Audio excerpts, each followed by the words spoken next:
On this episode of Skeptiko, I would be surprised if there were not an extraterrestrial component to the UFO phenomenon, but again, I would be very surprised if the extraterrestrial hypothesis is a catch, could be proved to be a catch-all answer for the riddle. That's Robbie Graham, author of a new book, UFOs Reframing the Debate. What debate? Well, that's a real Skeptiko question.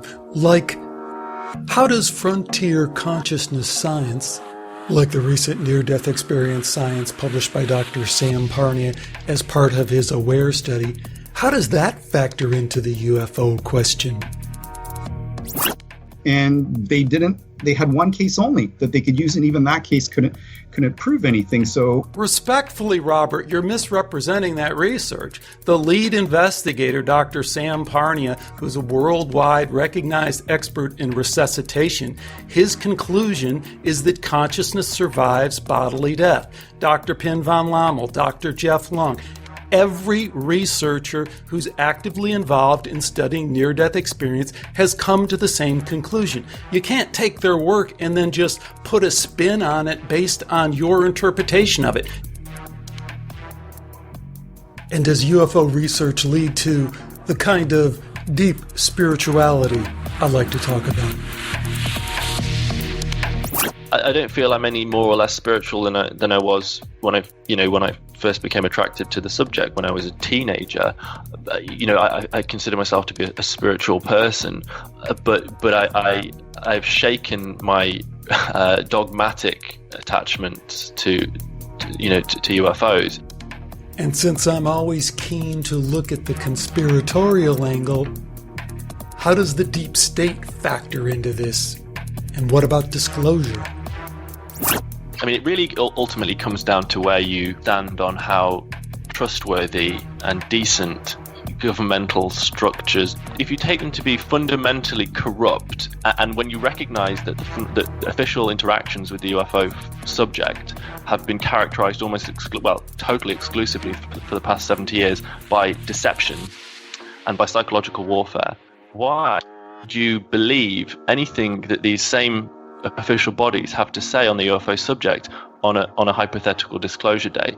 Well, you would believe it because you desperately want to believe it. All that and more coming up on this episode of Skeptiko.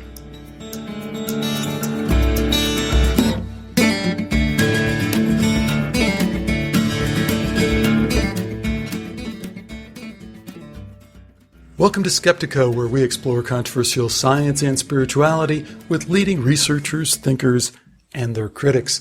I'm your host, Alex Sakaris, and today a show on UFOs. One of our guests, Robbie Graham, has been making the rounds with this very, very interesting new book that's getting a lot of attention, UFOs Reframing the Debate, and we're going to hear from him in just a minute. But in putting this together, one of the things that struck me is how surprising it is to me that UFOs are still a taboo subject, or UFOs are not understood as being part of this broader information, anti-establishment, screw the mainstream media kind of movement that we're in. And just as an example, not to pick on James Corbett, because I think he's fantastic. He's been on the show, and I love the work that he does.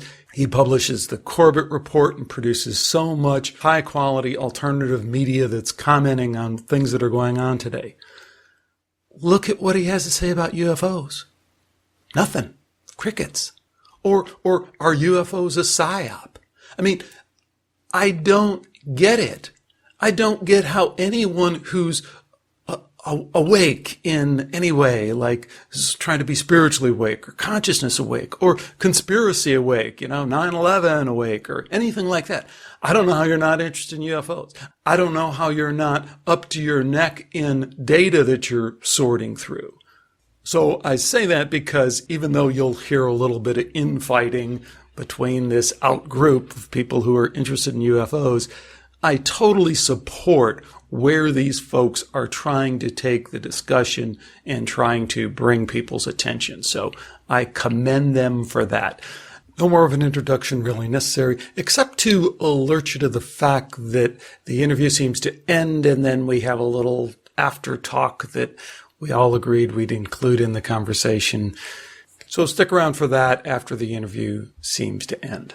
Here's my interview with Robbie Graham and Robert Brandstetter about their new book, UFOs Reframing the Debate. Today we welcome Robbie Graham and Robert Brandstetter to Skeptiko to talk about UFOs Reframing the Debate, a book which is a collection of original essays exploring alternative perspectives on UFOs. Welcome to both of you. Thank you for joining me on Skeptiko. Thank you, Alex. Thanks for having me. So, Robbie, I love the book, right up my alley. Tell folks about it real briefly. Reframing the Debate, UFOs, what's it about in a nutshell? Well, as you touched on there, Alex, it is a collection of original essays, 14 essays, exploring alternative perspectives on UFOs and how we might more usefully study the phenomenon in the 21st century. And it brings together some of who I feel are the more progressive and iconoclastic thinkers in the field today for a critical deconstruction of the popular ideas that permeate ufology today. So it's critical but always constructive, and I think what's valuable about the book is that it represents a range of differing and even conflicting alternative viewpoints on UFOs, and so a lot of the contributors clash from essay to essay in their viewpoints, so the reader can never really settle on a comfortable conclusion. And that's the idea. It's to challenge the reader and to encourage the idea that conclusions are not always necessary when it comes to this phenomenon. Well, I think it's a great book. It's a great contribution to this field. I really encourage anyone who's listening to pick it up because it has this kind of iconoclastic take on UFOs that just fits right into so many of the topics we're interested here in terms of consciousness and deep spirituality and a lot of those things. Let's make sure in real basic terms, we're talking about reframing the debate.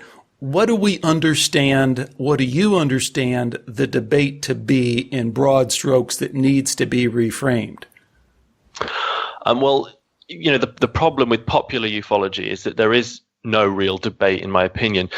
In fact, one Amazon review for our book, a very angry reviewer, a hardline extraterrestrial hypothesis disclosure advocate, was so offended at the basic premise of that book that he wrote, we can't reframe a debate that doesn't exist.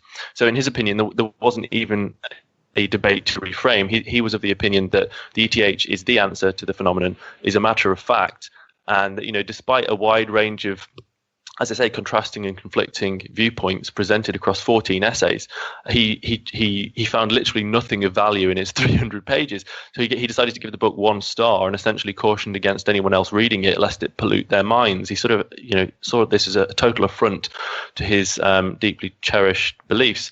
And so it's these kind of another 1-star reviewer didn't even read the book, but based his review on the other 1-star review and wrote that shame on the author, apparently unaware that there are 14 authors and that it's an edited volume. It's these kinds of extreme reactions that were expected. We expected these kinds of reactions, but they also sum up why a book like this is actually necessary, I think, because today, as ever, the ETH is the most popular ufological theory, and it has become so popular, I think, because the architecture of the field over the years, and particularly in the new millennium, has morphed into this exopolitics movement, a movement born of the internet and based on this blanket acceptance that UFOs are ET vehicles. The government knows this, and that in time, truth will break free.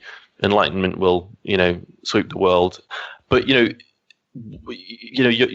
UFO conferences, they bear this increasing resemblance to the mega church, where cults of personality in the UFO field attract thousands or many hundreds of believers, all hopeful that these prophets can move them just an inch closer to UFO salvation. And I think so basically popular ufology today, and these are these are generalized statements I'm making, of course, it is more nuanced than that, but on the whole, popular ufology is represented by the disclosure movement and the attachment to the idea that UFO truth and ultimate truth is within reach and it will come to us via some form of official statement.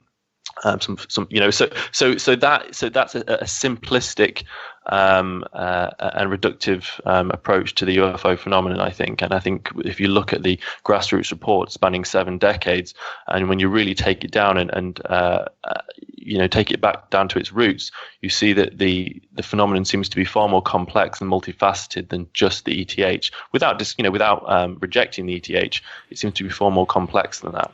Okay, just let me make sure we haven't totally lost everybody when we keep saying ETH.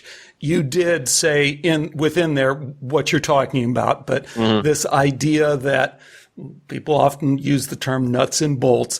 In simple terms, what do you mean when you say ETH? The extraterrestrial hypothesis, the ETH, is the most popular ufological interpretation of the UFO phenomenon. And it's also, on one level, the most simplistic of the anomalous explanations for the UFO phenomenon. It contends that UFOs, the UFO phenomenon at its core, when you sift out all of the other, explainable cases, is ultimately down to extraterrestrial visitation, that we are being visited by one or multiple extraterrestrial civilizations, that they've been interacting with us for at least 70 years, probably longer, and that the United States government and probably other governments are aware of this fact. But not only are they aware of it, but that they have meaningful mutual relationships with the extraterrestrial intelligences, that they have reverse engineered craft, and as a result of that they have sprung up a super civilization hidden in secret, and that basically the powers that be have all of the answers to the UFO riddle, and all we need to do. Hold on, because you just made the pivot there that is, a different step. Because Robbie, from reading various things that you've written and said, I get the impression that you are not totally against what you just said. You're against that as being the exclusive explanation for everything that gets lumped into the strangeness that surrounds UFOs, but that you would not reject that as being an explanation for some of what is being experienced. So don't we have to be careful in kind of teasing this out and then kind of pigeonholing people and saying, these are the people who were ETH and they believe this and they don't believe this? Correct. I absolutely agree with what you've just said, Alex. And I've said in various statements during the promotion of this book that I am, I would say, I think, far more open to the extraterrestrial hypothesis than probably most of the contributors to this book are. I still think the ETH is a valid hypothesis to an extent. I would be surprised. I would be surprised if there were not an extraterrestrial component to the UFO phenomenon. But again, I would be very surprised if the extraterrestrial hypothesis is a catch. Could be proved to be a catch-all answer for the riddle. I think what we're dealing with is far more profound and complex and far more tied into human consciousness. It's far more participatory, I think, than standard ETHs would have us believe. Hold on, because first of all, I want to pull you into this in a minute, Robert, but as a way of pulling you into that, where I'm coming from, I kind of see the thing differently. I started out being interested in the consciousness question. I started out just being interested in what I thought were the biggest, most important questions that science or people could ask. Who are we? Why are we here? And that led me down the path to saying, well, what is that voice inside my head? And what does science think it is? And what do other traditions and wisdom and spiritual people think that voice inside my head is? And that led me down a whole path of really falsifying materialism, which I think is fundamentally intertwined in this discussion that you're having. And I think we need to kind of tease it out, or at least I tee that up, that what happens when we tease that out? Because materialism, this idea that you are a biological robot in a meaningless universe, is the fundamental foundation of science as we know it. It's the dominant paradigm, and its stumbling block really behind all that is the issue you just talked about. It's consciousness, and what is consciousness, and how can science, if science doesn't understand consciousness, how can science really say it understands anything? So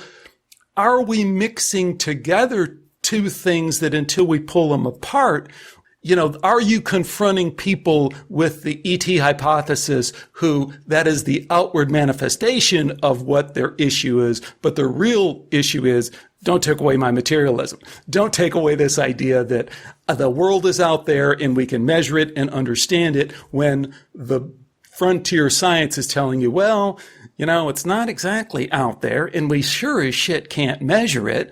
So let me get your opinion on that, Robbie. And then also, Robert, would you jump in after Robbie gets done? Yeah, I think the appeal. Right. So again, I must reiterate that I do not reject the ETH. I am actually very sympathetic to that hypothesis. But I think the problem with a lot of people in the community, that at least in my experience, is that people want it to be either or. It's either this or it's that. It can't be many things. Because if it's many things, then then a conclusive solution to the riddle is probably very far off. Whereas if it's one thing, then it's easier to grasp and more provable. And the ETH is appealing in that sense because ultimately it has some kind of a graspable, tangible, technological answer, and proof can literally be in our hands at some point in some physical form. But again, that reduces the phenomenon into very simplistic terms. And as you've noted, the consciousness aspect seems to underpin almost every single close encounter case ever reported, really, over the last 70 years or more. And there are really some extreme high strangeness cases that characterize the UFO phenomenon, I would say. And a lot of these don't really get a lot of attention from hardcore nuts and bolts people, because, again, they seem to fly in the face of a simplistic ETH answer, where some of these experiences seem to be absolutely so outlandish and almost cartoonish, and yet being reported by people who are absolutely convinced of what they've experienced, but what they've experienced seems to just have no place within the ETH paradigm. And we cite numerous examples of these kinds of encounters throughout the book. In fact, we have a whole essay in the book devoted to this idea, to this question of materialism versus anti-materialism, and where can we place the phenomenon within these within that spectrum. And that's by Joshua Cutchin, and he has a good quote in his essay where he says that moving he says from materialism's ashes, a new model of reality will arise wherein the scientific establishment accepts the completely intangible, wholly interiorized phenomenon of human consciousness can manifest measurable effects in our physical world.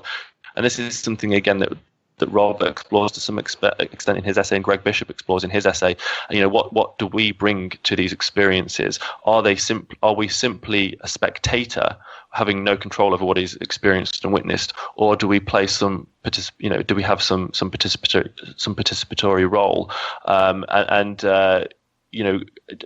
Josh also says, moving beyond materialism is about honestly confronting the fact that we know nothing for certain about UFOs, and yet choosing to be inspired rather than frustrated by this realization, leading to a type of non-dogmatic Gnosticism.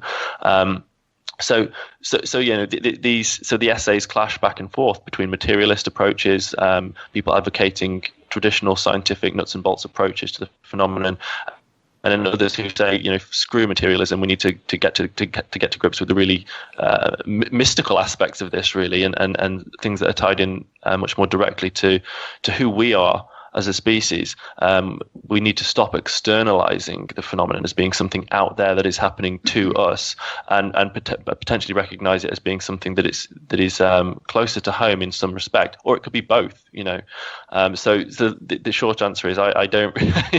You'll hear me answer a lot of questions with I don't know, and I think a lot of UFO researchers and authors and people in this field should feel more comfortable in saying I do not know when people ask them questions, because ultimately none of us have a clue.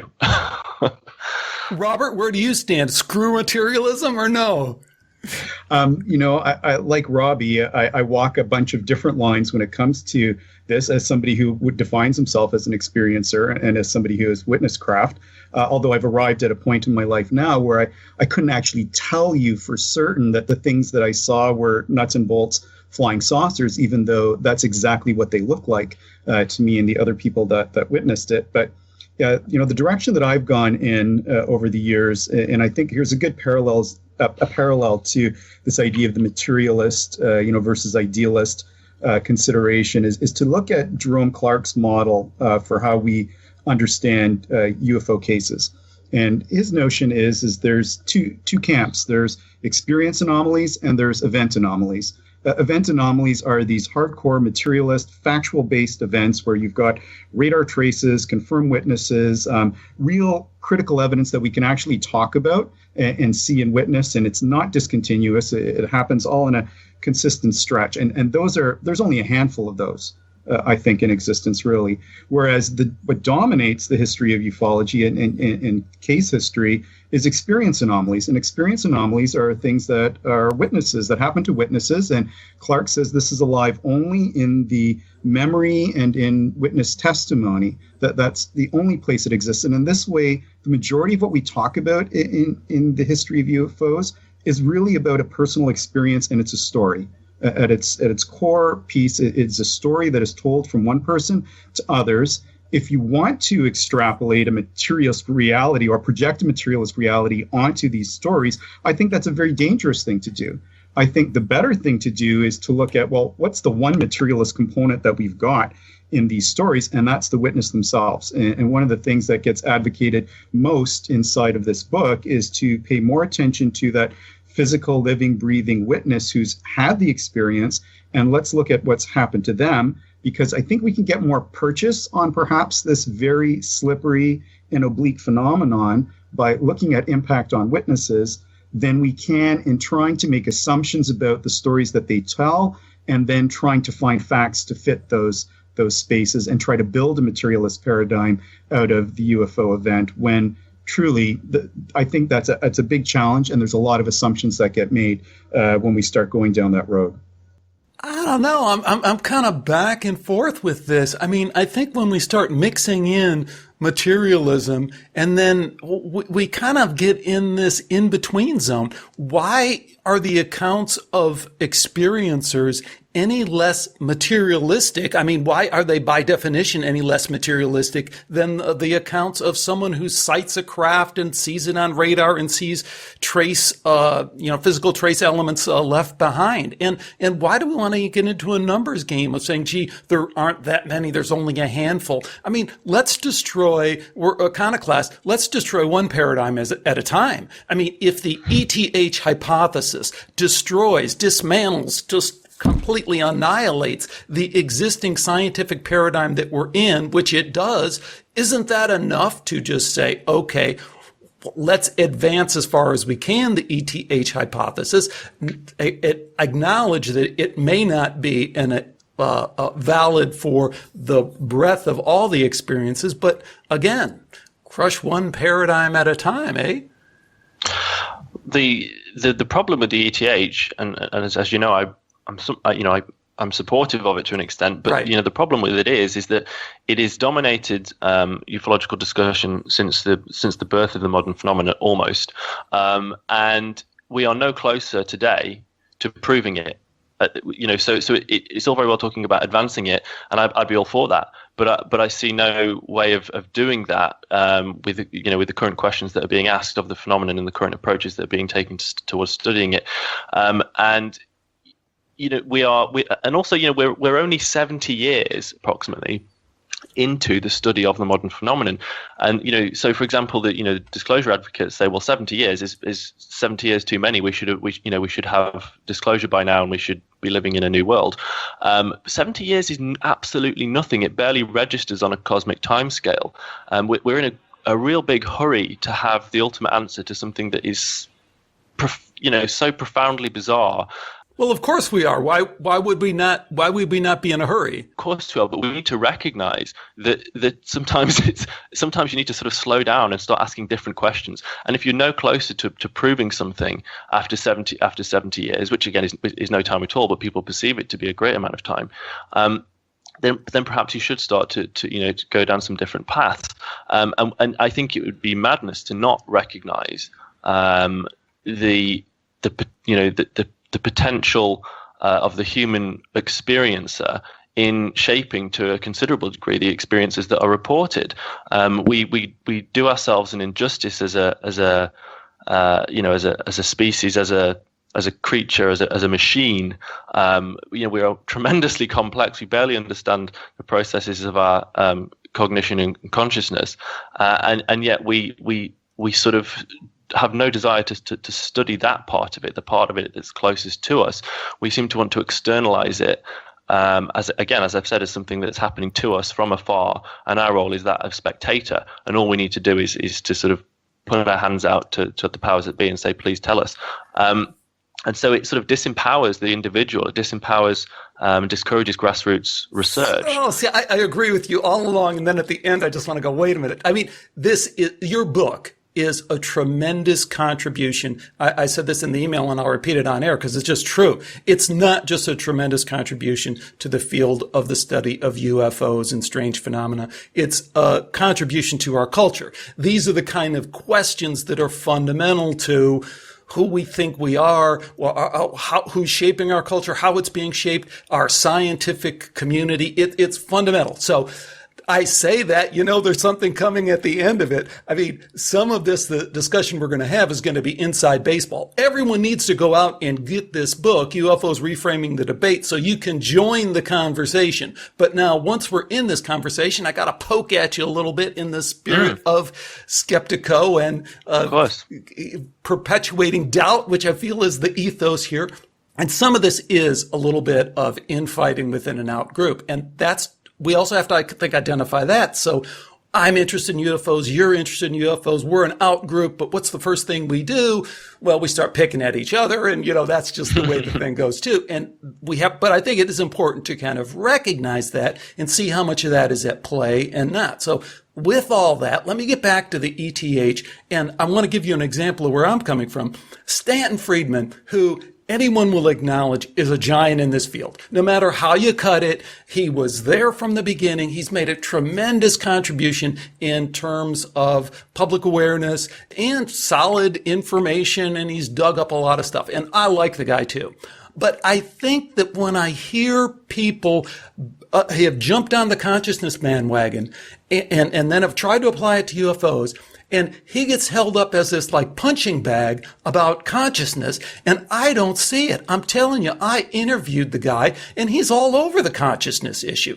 Let me play for you this clip from my interview with Stanton Friedman, and then we'll I already teed it up, so I want you guys to tell me what you think, okay? Sure.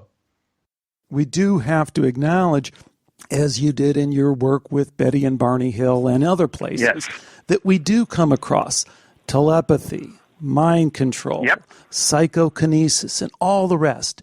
And I'm wondering what that evidence tells us, not only about the others, but about ourselves and our human capabilities that extend beyond what we normally think of as our conscious experience.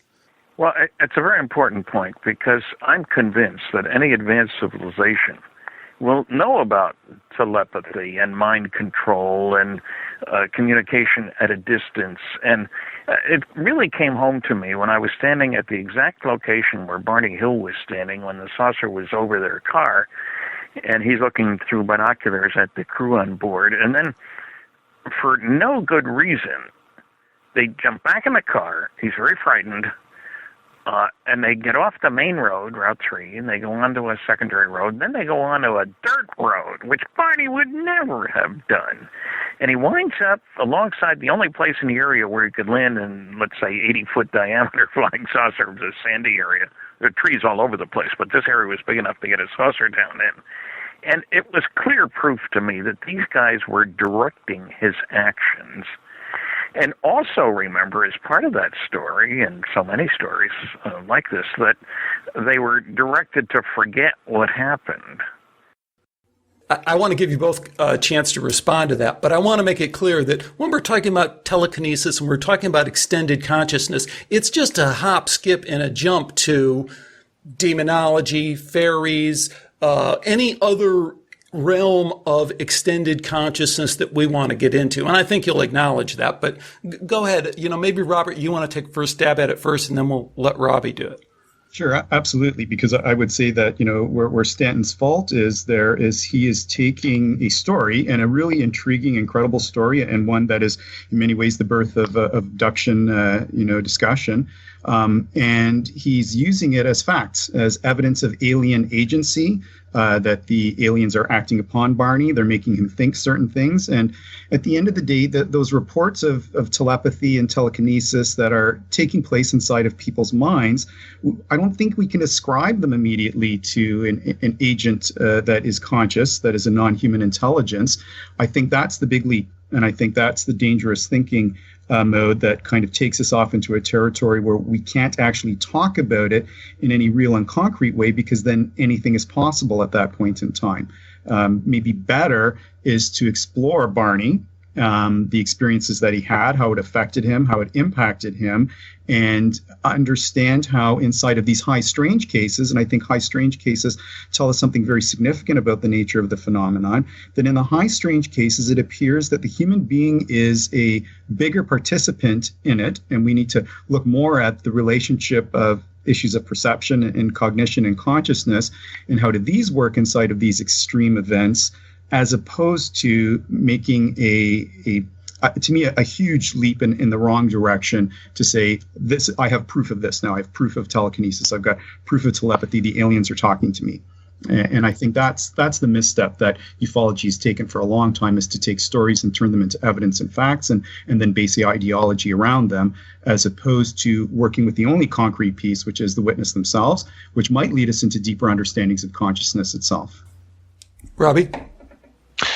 Yeah, I mean, I agree with Robert, but Stanton's statement there, although he's acknowledging the reality of psi phenomena and the role of consciousness there, he's still externalizing it and ascribing it to to an alien other, an intelligent alien other, as Robert says there, and sort of downplaying or not giving credit to the potential that we have as creative individuals, not through a form of conventional fantasy by any means. These are real experiences for people, and also I'm at a point here in my study of all of this where I really just do not fall down on strongly on any one side anymore. I really just conclusions are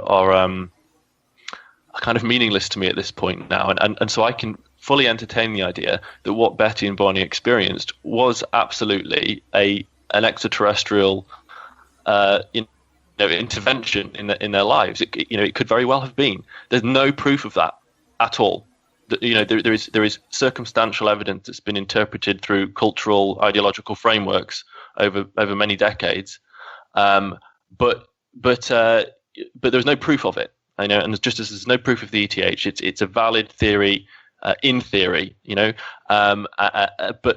but again, so Stanton's there, he's externalizing the event, and it could be an external event, but as Robert says, it could very well be closer to home, or it could be a combination, as Greg Bishop explores in his essay in great detail. It could be a combination of the human observer consciousness interacting in inexplicable, as yet unknown ways with an external anomalous stimulus, not necessarily extraterrestrial and not necessarily intelligent or conscious, but some kind of an external force, and the result of the meshing there is some kind of a co-created event that again is filtered through cultural frameworks, etc. So these are some of the ideas that are explored in the book. There are much more conventional and much more materialistic ideas that are explored as well. But the idea is that we're presenting theories, ideas, approaches, questions that would challenge the mainstream of ufology, which is characterized by typical MUFON conferences, etc., where there's huge leaps in logic. Where we're at a point where we're just assuming that there are secret space programs and that we have huge, long-standing intergalactic treaties with multiple species of blue avians and things like that, right? Where it's something out of a space opera. It's more like Star Wars now, and that frighteningly is really dominating popular ufological discussion. That isn't what we were just talking about, and that isn't what Stanton's no, it's not. No, was. of course it's not. I've gone off on a tangent there. And let me just kind of jump in there, because I think that, in this kind of discussion, I guess I do take a different position than you guys. I mean, first of all, whenever we talk about proof, I'm always really, really sensitive to that. I mean, what we understand from consciousness, what we understand from quantum physics, if we will, what it's really told us at the end of the day, and what physicists understand, even though people like to sprinkle woo-woo on it and all the rest of that, is this idea of measuring, this idea of proof, this idea of consensus reality doesn't exist. So when we say there isn't proof of this or there isn't proof of that, of course not. There isn't proof of anything. What we're doing by engaging in this conversation, engaging this research, is playing this little game called consensus reality. I see you on through the webcam. You see me. Neither one of us may be real, but we're going to pretend like we are real in order to facilitate a meaningful discussion. So if we acknowledge first off that we're playing this game called consensus reality to even engage in the debate, I think that's the starting point. But Robert, to say that he's taking a huge leap in the wrong direction, I completely disagree. He's taking a huge leap in the exact right direction. Again, the dominant paradigm inside of our culture, inside of particularly our science community, inside the heads of those guys who wrote those terrible reviews of you guys in Amazon, was the idea that the consciousness inside your head is limited to inside your head. It doesn't extend outside of that. To go where Stanton is going, where Stan is going in terms of saying that telekinesis, mind control, and again, it's just a short step to fairydom and magic, demonology, all the rest, which is very interesting in this discussion, that he's already taken the biggest leap there. So maybe Robert, I'd like to get you to respond to that part. Sure. In Joshua Cutchin's essay, In for a Penny, In for a Pound, he makes the anti-materialist argument that says, well, if you're going to go against materialism, why not go all the way and take it all the way down? And the things that you're talking about I think those are a continuum of some might call irrational thinking or magical thinking or creative thinking. And I honestly, I subscribe to all of those components and elements, but I also want to try to get at the conundrum of ufology in a way that can, in fact, be maybe some kind of a replicated piece of study. And I think every time somebody tells you a story that says, and this is what I heard inside my head, and if we're going to take that as, veridical truth, then we're going to have a very difficult time in operating this thing called planet Earth and get anything done, because but wait a minute, don't we want to try and move in that direction? I mean, what is the alternative? We're trying to take these experiences and then we're trying to use the best methods that we have, and some of them are scientific methods, and apply them to sift through the best we can, organize and understand what that reality is. What is the alternative? I think the alternative is the model that Greg and myself put forward as the two essays at the close of the book, that makes a suggestion that the participatory reality might be something that's closer to truth, as opposed to just relying on the fact that there's an external agent that's operating inside of our minds, or relying on magical thinking as the only possible way. I think that this concept or issue of consciousness and how it works is obviously highly complex, and it's what the big leading studies are, and our notions around quantum biology seem to leave us a lot of room for the world of parapsychological to exist very well, in a very strong way, inside of how consciousness operates. But I would like to say that before we make that leap, let's get a better handle on these issues called perception and cognition, because those are things that we can measure. And we can test those pieces. And when we look at the scientific studies that have done testing pieces around either remote viewing or near-death experiences, the recent AWARE study, all of these pieces don't seem to be able to produce, consistent results in a way that we can say, yeah, that's exactly what's happening. So I won't discount the possibility and potentials for consciousness to be non-local and for the nature of human experience to be wide, diverse, and perhaps go beyond death. But that's not what's happening to me right now.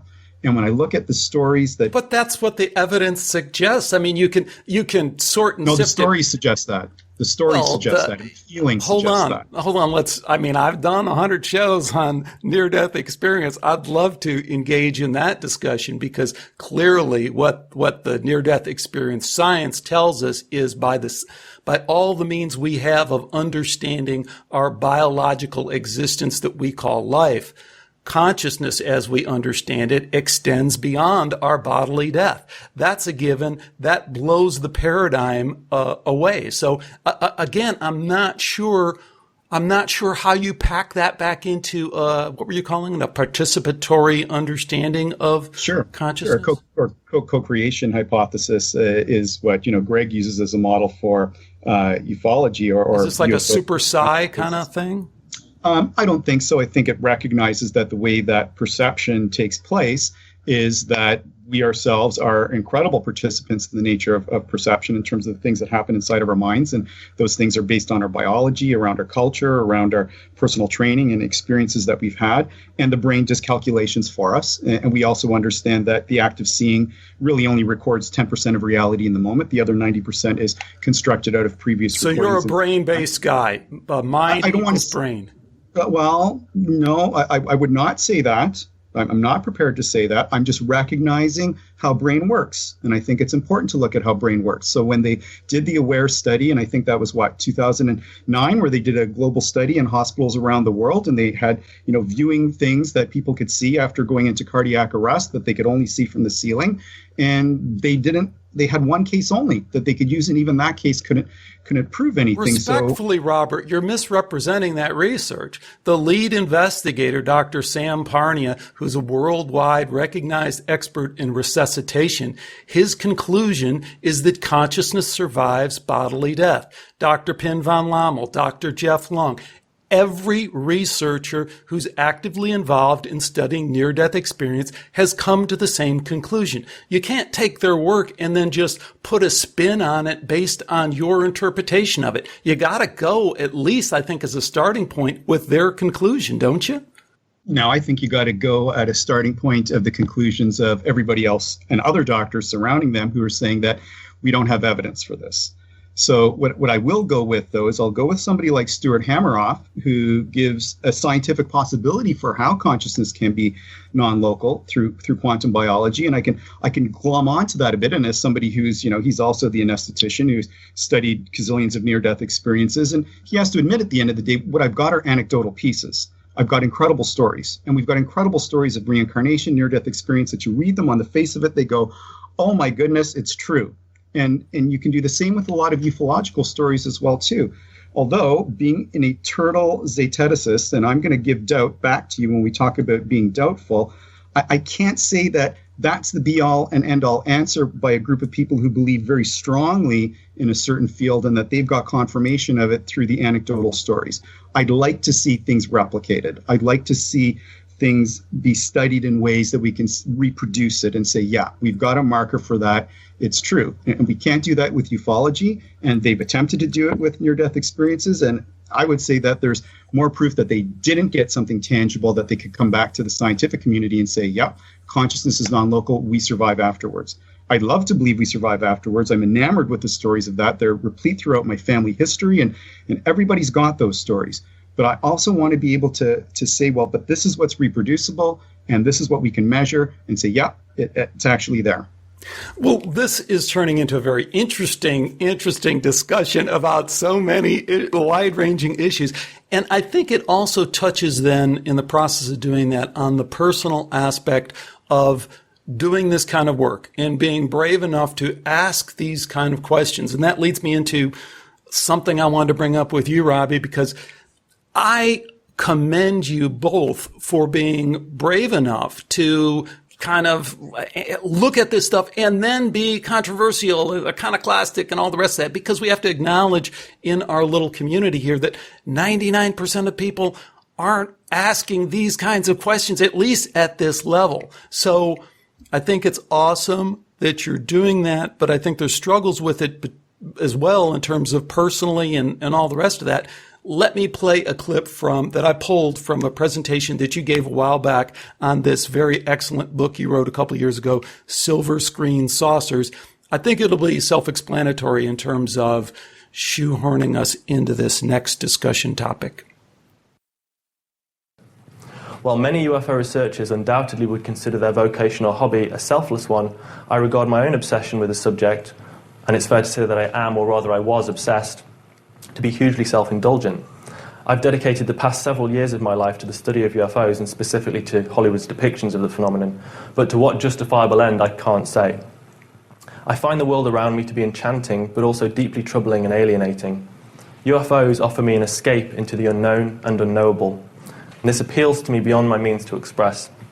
I want so much to be part of something greater than myself, to expand my experiential boundaries through otherworldly knowledge, that I've willfully removed myself from the world I would see changed and blinded myself to the truth I've sought all along, which is ironic. I guess my first question is, really? Come on, I think you're being way too hard on yourself. I think you're doing a great job of tackling the most deep, profound questions that we can possibly ask. What do you mean? Well, that So that statement that I was giving there was at the end of a lecture, end of a presentation I was delivering in Denmark in 2014, and it was sprung from an article, a cathartic article that I wrote in 2013 on my old blog, which is now gone. And the article I wrote was called Letting Go of UFOs. And it was the result of several years of growing disillusionment on my part with the UFO field, not the subject itself, not the phenomenon, but the study of it, and so-called ufology. And, and I'd sort of gone through an awakening, if you want to use those terms, or a reassessment of my own attraction to the subject. Why was I studying this? Why was I interested? Why had I devoted so much of my life to it? And what had it got me? Had it been a positive influence in my life? This is very subjective, very personal questions that I was asking of myself, and I started to push myself and into uncomfortable territory, and ask, to sort of force myself to recognize some uncomfortable truths.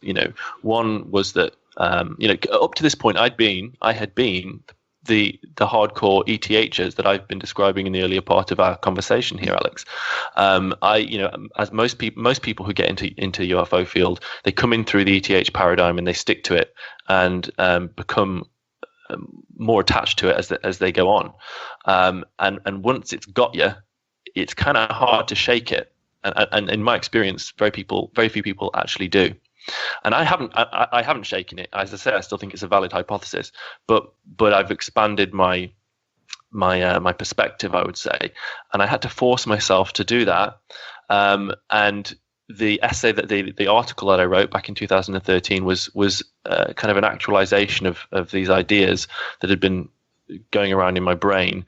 And the writing of the article, where I vented all my frustration about the field and things like that, it served as I say, it served as catharsis. It actually served to as a first step towards actually letting go of the crutch of the UFO. And a lot of people have this crutch, we're talking here along religious lines. I contend that ufology is a New Age religion, which is frustrating because it's a New Age religion that's sprung from something that appears to be genuinely anomalous and potentially profoundly important.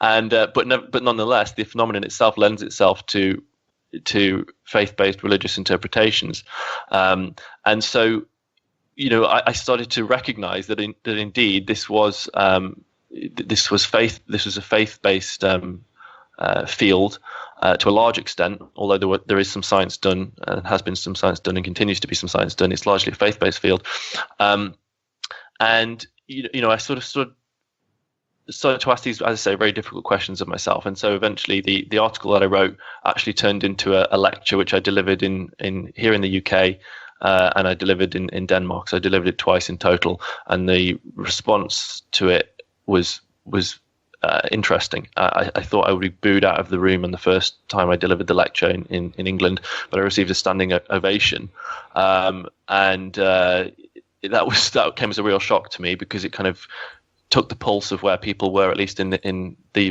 British UFO community, and I think they sort of shared the frustrations that I was venting. In Denmark, it was a more muted response, but basically, it was the article that I wrote and the lectures that I gave that ultimately led to this book. That was the groundwork that became this book. So was it good then? Was it part of this evolution towards, I don't want to say spiritual, but I'm going to say spiritual, this kind of deep spirituality that seems to be somehow mixed in with the UFO experience? Was that for you part of the journey, and is that an end point or a point where you're at now?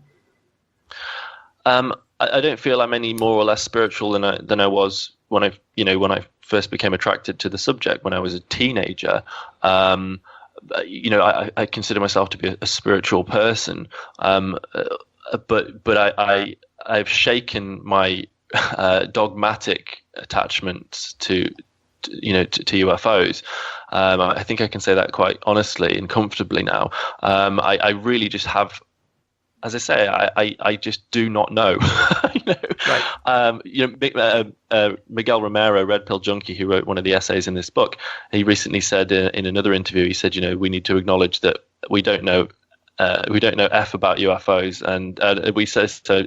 He said so. We don't know dick about UFOs, and that's true. And I said that could have been an alternative type. I don't think that's true. Well, we know we can study. Look, we can speak with for example, my background is film studies and media studies, and I can speak with authority on Hollywood's historical representations of UFO phenomena. Other people can talk with confidence and knowledge about different forms and manifestations that UFOs take. We can study UFOs from different disciplines, and we can have knowledge within those disciplines. But when it comes to the underlying nature of the UFO phenomenon, the ultimate stimulus, we are no better informed today than we were in 1947. So the book, again, UFOs, Reframing the Debate, is this collection of essays, 13 in all, right? 14. 14. And a 14 and a foreword by Professor Diana Walsh-Pasulka, which is again looking at UFOs through the lens of religion, and then I front-loaded the book on pieces with I front-loaded the book with pieces on religion, because, as I say, the religious aspects of UFO belief are to me undeniable, and I say that I think it's important to point that out. Because once you acknowledge that, you can sort of say, okay, well, that's fine, but there's still stuff to study. But once we sort of recognize the faith that's attached to it, and the blindness that comes with that, we can start to see a bit more clearly. And I also say that followers of the UFO religion should take caution, because powerful belief in anything can be exploited, whether by sinister government forces or simply by charlatans. Let's talk about sinister government forces. So the first thing I want to do is tee people up to the idea that there's a lot of different essays. You've heard a couple of different opinions, and Robert has even referenced a couple other people like Joshua Cutchins, who's been on this show before and is a really interesting guy and has written some great books. One last topic before I let you guys go, because again, you have such an interesting kind of alternative take on it, and that is disclosure. So what is disclosure when we use that word? Well, Robert, do you want to go first on disclosure? Sure. Yeah. What I would say is I would, go along with, I think it's Lauren Cutts that talks about that notion that we have this strange belief that the government, has evidence of alien contact, has reverse engineered machines, etc., and that we are aware that they've been entirely deceptive with the UFO history and have been manipulating the masses with it for a long time, and yet we expect that somehow they're going to be kind and good and somehow disclose and tell us the truth. So I think it's an absolute utter waste of time to go down that road, and it's a time kicker. And I think the part that to me is much more valuable is what happens when we stop thinking about things like disclosure and the ETH, and what new paradigms open up. And Alex, you talked about that idea of spirituality. I think there are so many more dynamic paradigms that open up when we don't limit the study of UFOs to the ETH, and we allow ourselves to explore all these other lovely realms that have been dancing around the edges of our conversation, from neuroscience to quantum mechanics, sociology, psychology, psychedelics, biology, politics, philosophy. They all seem to have a purchase point inside the UFO mystery. And I think there's some really good, positive, deeper understandings we can get by going down those roads and see what can we learn about ourselves along the way, as opposed to waiting for the government, who we know is manipulating the story, to somehow, give us the goods on it. I think that's an absolute waste of time. Okay, well, let me jump in there on disclosure, because I totally get where you're coming from. But at the same time, I love the quote from my friend Jeff Riddle, who said, "We start in the middle and we end in the middle."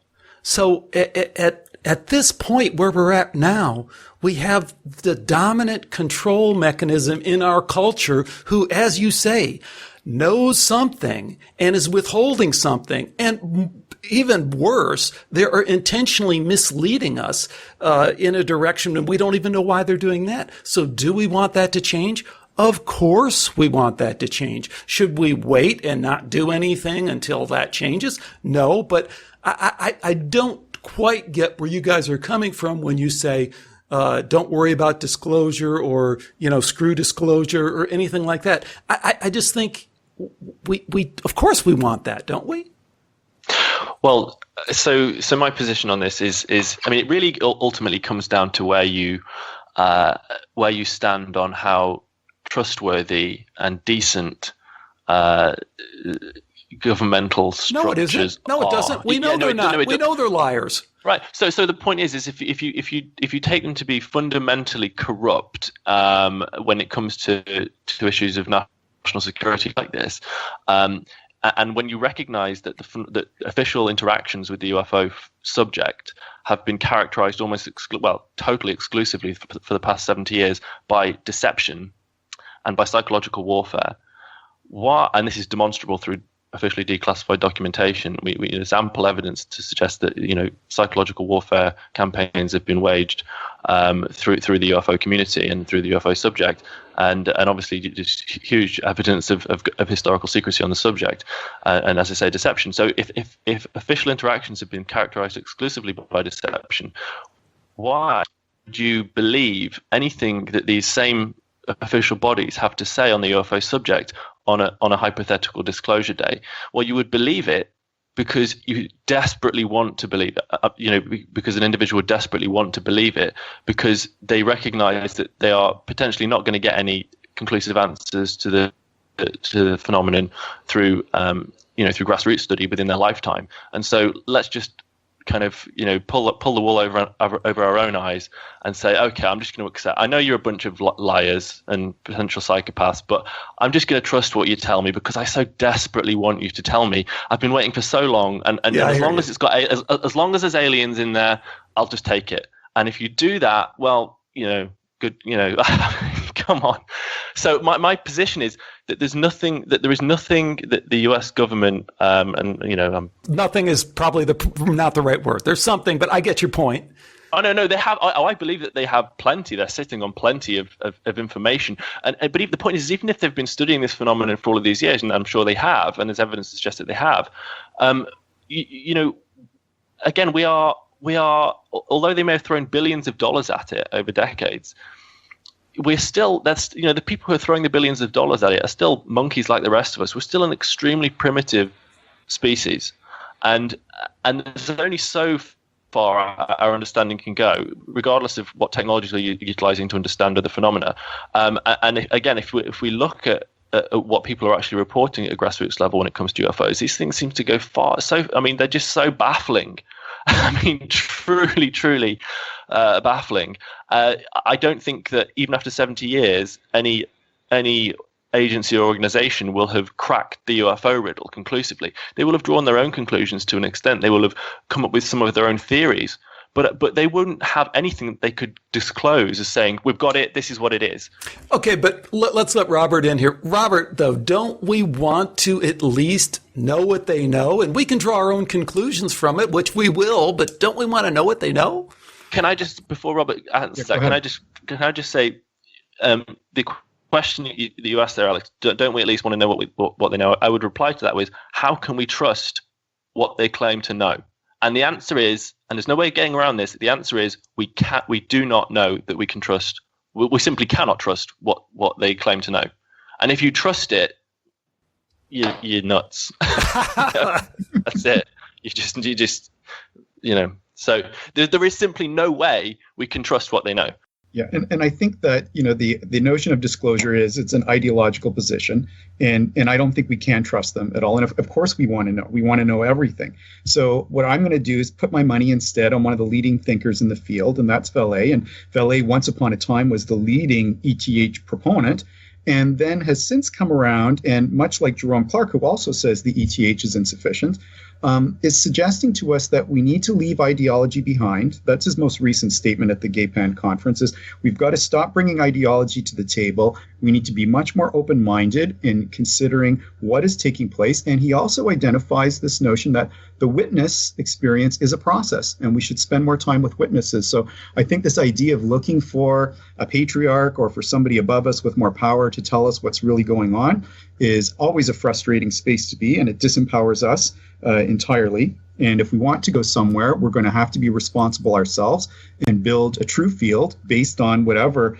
strong leading thinkers that we've got in the field, and try to follow in those footsteps, because that is a model that we know is going to gain some purchase. And we're always looking for a better model, whether it's philosophy or science. So let's get a better model. I'm not going to rely on the government to tell me anything at all, but I know amongst thinkers who want to do well inside the field and are honest and are humble and don't have ego and not looking for the truths they believe to be there, I think there's something very interesting to be gained from that. And anybody who seriously studies ufology will run into the leading thinkers, and the leading thinkers are telling you, you know what, the ETH is insufficient, and we need a better paradigm, and we need to work with witnesses in a more sincere and compassionate manner. Well, the book again, folks, is UFOs, Reframing the Debate. We've been joined by the person who collected it and assembled it all and wrote the introduction, Robbie Graham, and by one of the contributors, Robert Brandstetter. I thank you both for joining me, and congratulations on this great book. Thanks so much, Alex. Thanks, Alex, for hosting us. All right, guys. We're done. Thank you very much. Thank you.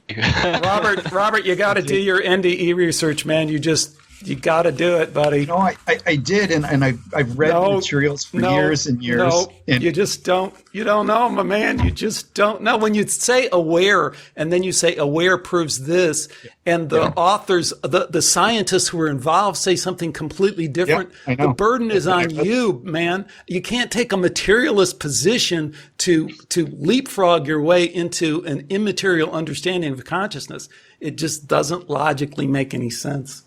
Yeah, I guess I come at it from a completely different perspective. Like, I know that leading philosophical neuroscience theory tells us that there is possibility and room for life after death, and I'm good with that. I'm not good with taking anomalous experiences and calling them facts. Wow. And I think that we don't have we don't have an equivalent, I think, RB47 case in the near-death world. I've heard the most brilliant, incredible stories, and I've heard the doctors talk about it, and I find them utterly fascinating and convincing. But I also know in my heart of heart, at the end of the day, they're telling me a story. They're not telling me a factual event anomaly that's taken place.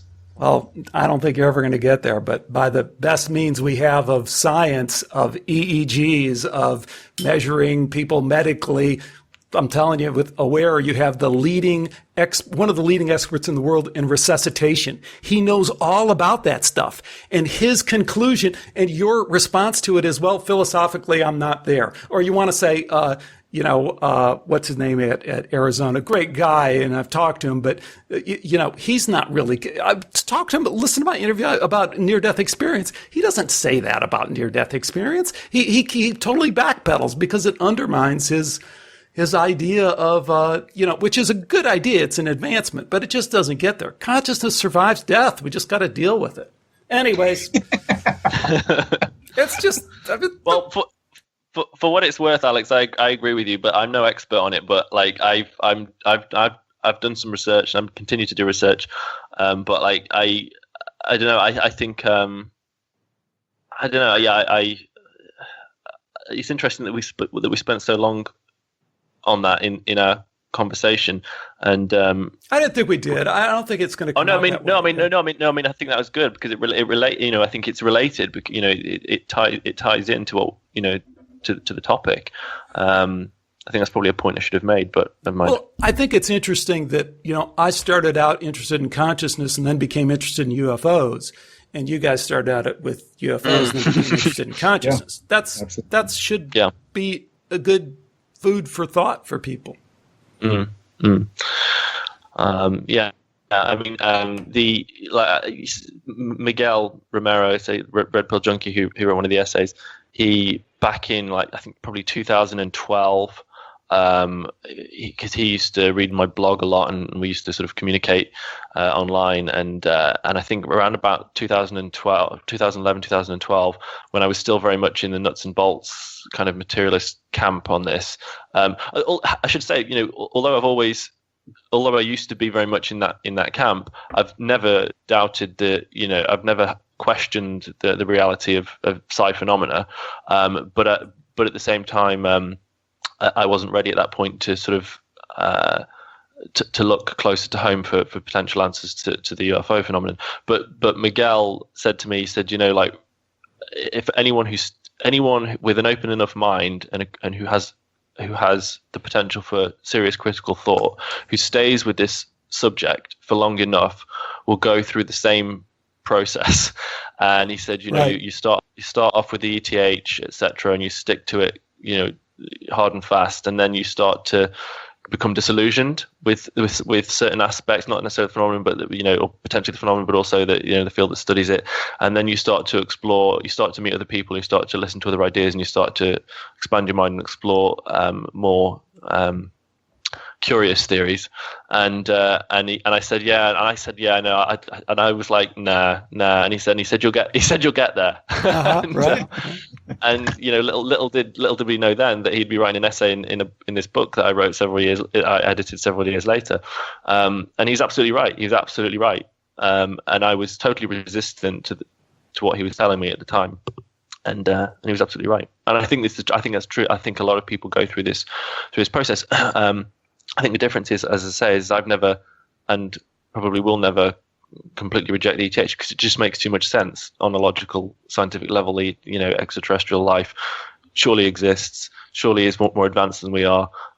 Theoretical physics allows for interstellar travel, and people report technological machines with apparently alien beings. So the ETH should be considered, obviously. should be considered, but don't you think that advanced species would take their wonderful, amazing technology and just send self-replicating nanobots out to collect all there is to know and send that on back?